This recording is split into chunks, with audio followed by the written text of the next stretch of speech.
Bueno, buenas tardes. Ahora sí ya tenemos el visto bueno del técnico para este pequeño interregno. Afortunadamente, cuando estábamos preparando estas mesas, las mesas normalmente se hacen con los jurados y que cada uno hablará de sus experiencias, bueno, algo como lo que ha ocurrido ahora, de ciertos proyectos, de ciertas visiones a propósito de ciertos temas, y nos escribió Oliverio Coelho, el narrador argentino, que estará a su vez en su propia mesa el próximo jueves, para recordarnos que habían hecho, él va a hablar de esto más ahora, habían hecho este precioso libro de Haroldo Conti, una recopilación, se llama En Prensa 1955-1976, que es una recopilación de los textos periodísticos de Haroldo Conti. Todos sabemos quién es Haroldo Conti, de hecho fue muy cercano a la Casa de las Américas, fue jurado del premio de la Casa en el año 71, luego en el año 74, y al año siguiente, en el 75, ganó el premio de novela con esa novela fabulosa, Mascaró, El cazador americano, que circuló mucho en Cuba, y después, años después, Rápido Diego la llevó al cine. Pero conocíamos poco de estos textos de Conti, que andaban un poco desperdigados. Me contaba Oliverio, él hablará más de eso, cómo fue que tuvieron que hacer. Había una parte que estaba bastante evidente y otra en la que tuvieron que sumergirse para encontrar esos textos. Así que como ustedes saben, Conti también fue uno de los desaparecidos de la dictadura argentina. Decía Oliverio que de hecho al día siguiente del golpe está entre los primeros desaparecidos por la dictadura.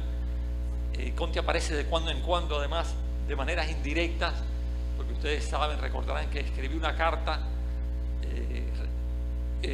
rechazando la opción del premio Guggenheim en un momento como ese, y esa carta la hemos publicado en más de una ocasión. Entonces es un privilegio enorme poder presentar este libro. Oliverio ha traído varios ejemplares, no creo que alcancen para todos, pero porque hay que dejar, por supuesto, en la biblioteca, en algunas bibliotecas, pero para lo mejor habrá 4 o 5 afortunados que se los lleven. Ya están levantando la mano, es lo malo de estas cosas, cuando hay bastante pero no suficiente. Entonces, nada, Oliverio, muchísimas gracias, primero por hacer este libro tan excepcional, tan maravilloso, luego por la idea de presentarlo aquí, y ahora por tu presentación, tus palabras. Buenas tardes, muchas gracias por estar acá y ante todo gracias a Casa de las Américas por la invitación. Es la primera vez que hablo en público, así que quería agradecer esta posibilidad de ser jurado, un poco mimetizarme con Conti. Ya estuve mimetizado hace 2 años cuando empecé a investigar y a hacer, no diría que es una antología, esta compilación, ¿no? Porque en realidad no quedó afuera ningún texto, ninguna colaboración periodística. De hecho, Conti no vivía del periodismo, era un trabajo lateral. Vivía así en las redacciones y era de alguna manera un alimento espiritual, ¿no? El visitar la redacción de la revista Crisis, donde se encontraba con Galeano, se encontraba con Benedetti, digamos que era su mundo de diálogo. Era una revista politizada que poco después de la desaparición de Conti fue obligada a cerrar, ¿no?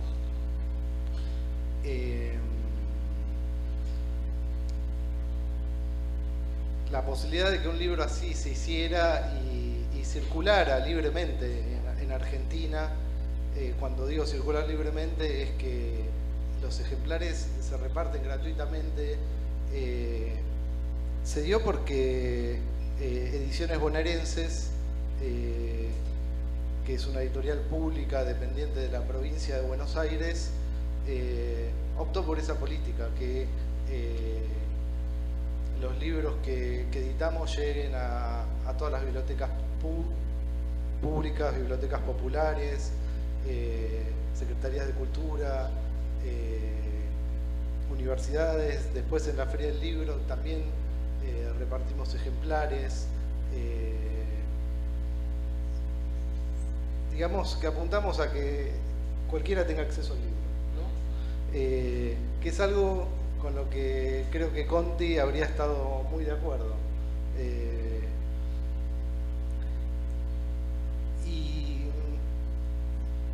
hacer este libro en plena pandemia fue una aventura, porque muchos archivos estaban cerrados o había que sacar turno. Y se expandió más de lo que... se pospuso más de lo que uno esperaba, ¿no?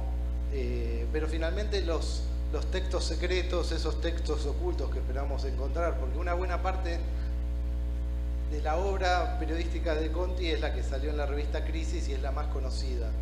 Pero hay otra parte que no es tan conocida y que salió en pequeñas revistas, incluso revistas de su Chacabuco natal, ¿no? Y que gracias al aporte de archivos o coleccionistas que nos fueron mandando fotos, pudimos reponer y que aparecen acá. Y cuando estábamos por cerrar el libro, por la referencia de alguien, llegamos a una conferencia de Conti, que en realidad yo diría que es la piedra basal de este libro, que dio en su Chacabuco natal, después de publicar Sudeste. Ya era un escritor reconocido, y ahí está el Conti más genuino, y es uno de los textos, yo diría que casi es un ensayo vivo, que a cualquier lector joven les puede facilitar una puerta de entrada al mundo de Haroldo Conti, y también una puerta de entrada a la política, una puerta de entrada a la literatura argentina, porque tiene sus propias posturas sobre la tradición argentina en esa conferencia de ensayo en particular. Yo digo, fue una conferencia, pero la llevó escrita, digamos, y se publicó solamente en un diario de Chacabuco que pudimos recuperar. Y bueno, creo que esa conferencia, ese ensayo, es el Ars Poetica de Conti, y todos los textos orbitan alrededor de esa toma de posición. De cualquier manera, en todos los textos de Conti siempre hay una toma de posición, siempre está la preocupación política, la pregunta por el destino del pueblo y por el destino de Latinoamérica. Así que me pareció que este libro, también por lo que decía Jorge, tenía que, no sé si presentarse, pero tener una bienvenida acá, porque la relación con Cuba y con Casa de las Américas de Conti fue muy importante, y casi que a partir del 70 marcó todos sus intereses. Y en algún momento, en uno de los textos, dice que en realidad, después de la experiencia cubana, sentarse a escribir solo, aislado, apostando a una disciplina que no era colectiva, le parecía egoísta, y que le gustaría hacer cine, que es en realidad el origen de Conti joven, ¿no? Conti empezó a estudiar cine, colaboró con algún cineasta, y sus primeros textos son críticas de cine que están reunidas acá, que recuperamos, y que es muy llamativo que Conti a los 25 años reseñara cine profesionalmente. Así que me pareció que leer un fragmento de este libro también podía funcionar como un modo de atraer su espíritu en este momento, ¿no? No sé si sienten lo mismo, pero creo que aunque esté en mi voz, creo que el cuerpo de Conti en cada línea se personifica. Era un escritor que tenía un estilo distinto a todos los escritores argentinos de la época y actuales. Y de hecho, cuando la crítica literaria pregunta cuáles son las grandes novelas argentinas después del siglo XX, inevitablemente uno llega a Conti, llega a sus novelas, o a Mascaró, o a Sudeste, que fue su debut narrativo, o a la novela que recibió el premio Barral en el año 70, en vida.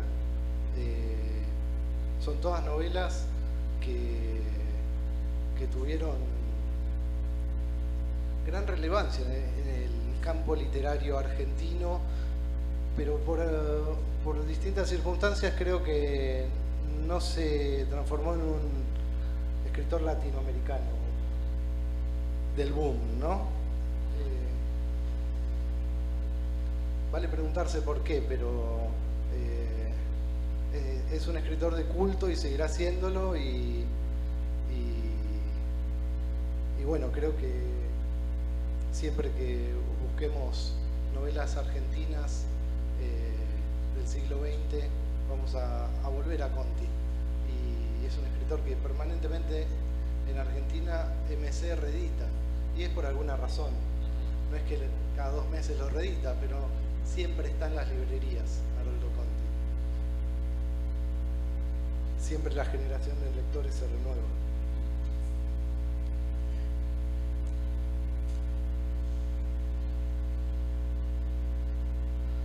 Sobre escritura y revolución. Ser revolucionario es una forma de vida, no una manera de escribir. No sé si un escritor, por el hecho de que se lo proponga, puede ser además un escritor revolucionario, es decir, puede producir una literatura revolucionaria. Ante todo, pongámonos de acuerdo. ¿Qué clase de escritor, o en otras palabras, qué género de literatura? Una cosa es el ensayo, por ejemplo, y otra la ficción, que es a la que en general se alude, me parece, dentro de toda esta vaguedad. No sé qué sentido tiene que yo me proponga escribir una novela revolucionaria si ante todo no soy un revolucionario. Y aun cuando lo sea, bien puede suceder que la novela, en definitiva, resulte otra cosa. Hay una manera de ver el mundo y una manera de entenderlo que no siempre coinciden. Es probable, y lo siento así, que a medida que se politice mi obra, como afirma Benedetti. Lo cual no quiere decir que necesariamente sea mejor en términos literarios. Además, una novela puede ser políticamente indiferente y literariamente revolucionaria. Es el caso de Guimarães Rosa, que en política era más bien un reaccionario. He oído a toda clase de predicadores y he leído las declaraciones más rotundas, pero he visto al propio tiempo que los resultados distan mucho de los propósitos. Decía Carpentier que una literatura revolucionaria es aquella que escribe sobre una revolución concreta. Es una afirmación que se orienta hacia el contenidismo, pero en medio de tanto palabrerío trata de establecer un sólido punto de partida. Esto es, hay que comenzar por hacer la revolución. En nuestro caso y dentro de nuestros modestos alcances, quiero decir, dentro de las limitaciones del acto literario al cual, me parece, le concedemos una capacidad excesiva, se me ocurre como más razonable y más concreto proponer una literatura estilística imaginativamente argentina. Volviendo a la pregunta, no sé si basta con la decisión para lograr una literatura revolucionaria. En todo caso, si no lo consigue, al escritor le queda la oportunidad de ser un revolucionario a secas. Y esto, insisto, supone una conducta que implique toda su vida. Una conducta que en determinado momento incluso lo puede llevar a renunciar a la literatura, por lo menos como expresión individual. Entre nosotros hay compañeros que están en eso, lo cual redime nuestra tradición de teóricos y oportunistas. Compañeros que hacen la revolución, no que la utilizan.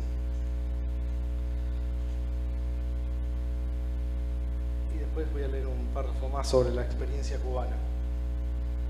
Ante todo, cuando hablo de Cuba, no entiendo estar haciendo la apología de un régimen, un sistema de vida o un país extranjero, sino que estoy hablando de América, de mi propia patria, y digo, con Cardenal y Droguet, que Cuba fue para mí una de las más importantes, acaso la más importante experiencia de mi vida. Fui allí en el 71 y ahora estuve nuevamente, verano o invierno, según se mire, del 74, invitado en ambos casos por Casa de las Américas, lo cual considero una singular distinción. Aquí en mi país jamás recibí el menor reconocimiento, salvo una medalla de la Municipalidad de Chacabuco, mi pueblo. Dicho sea de paso, es en la recepción de esa medalla cuando da la conferencia. Podría hablar horas de Cuba, porque es un tema que me apasiona, pero supongo que tengo que ir al grano.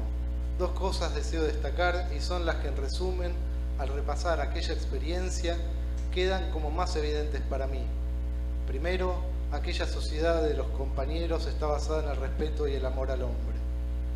Segundo, al haber solucionado la revolución los problemas fundamentales del hombre, trabajo, vivienda, salud, educación, este no vive consumido por la voracidad que caracteriza nuestro mundo occidental y cristiano, en el cual, salvo que uno sea General o Mirta Legrand, hay que patearla detrás del mango de la mañana a la noche. Al salir de Cuba uno siente el cambio de aire como una patada en el estómago. Allá todos los compañeros arrimando el hombro en una tarea común, sintiéndose dueños del país, hermanados en la revolución, que no es una mera palabra, sino una comunión constante, impulsados por una mística fundada en una doctrina clara, una movilización permanente, una militancia efectiva. Uno no puede evitar las comparaciones, naturalmente, por odiosas que sean. Con un pueblo así, impulsado por un movimiento así, ¿qué no se podría hacer en nuestra patria? Bueno, podríamos pensar que acá hay un testimonio y que muchos escritores que visitaron Cuba podrían buscarse testimonios o momentos de la revolución, ¿no? Y varios pasajes de este libro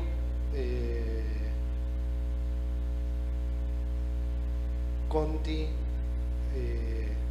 se planta políticamente y en otros publicados en Crisis sobre todo, y son sus textos más conocidos, podemos decir que hay grandes crónicas y que junto a Roberto Walsh fue un precursor, ¿no?, de la no ficción, podemos decir. Y creo que, bueno, este libro puede hipnotizar tanto a quienes todavía no leyeron a Conti y entran en él, como a quienes han leído todo, porque hay algo que falta en toda esa obra y está acá. Así que termina la bienvenida y les agradezco.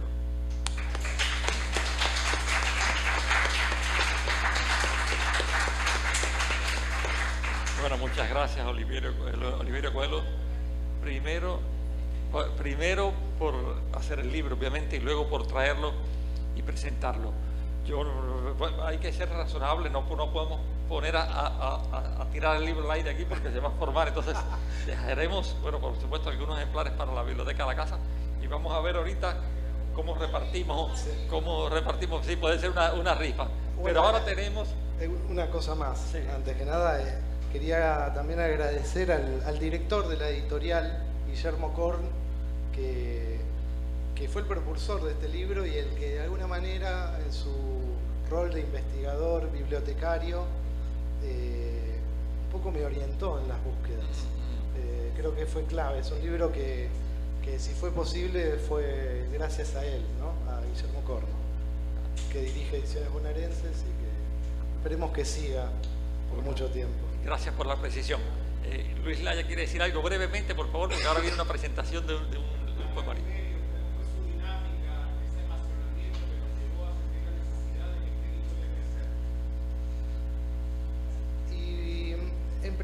estaba la decisión de Guillermo Korn. Me lo propuso como director de la editorial y yo lo tomé, dije hay que hacerlo, efectivamente. Y la tarea de la búsqueda, ir encontrando textos, ir componiendo un retrato de Conti,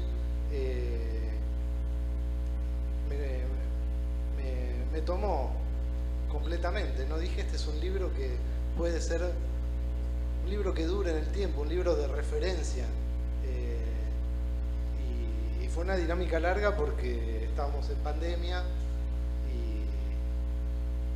y todo estaba cerrado, como sucedió en gran parte del mundo, ¿no? Sí, perfecto. Bueno, tenemos previsto ahora la presentación del poemario de Luis Lorente, que ganó el premio el año pasado. Haremos un alto de 2 minutos para cambiarnos nosotros, y ya vendrá Luis Lorente, y en el intermedio, entre ese momento, la presentación de ese libro y el final de la tarde con la entrega del premio de José Lezama Lima a Gustavo Pereira y la lectura de Gustavo Pereira, ahí haremos esta rifa a ver quiénes son los afortunados, de cuántos libros. Bueno, muchísimas gracias de nuevo a Oliverio Coelho por el libro y por su presentación. Gracias.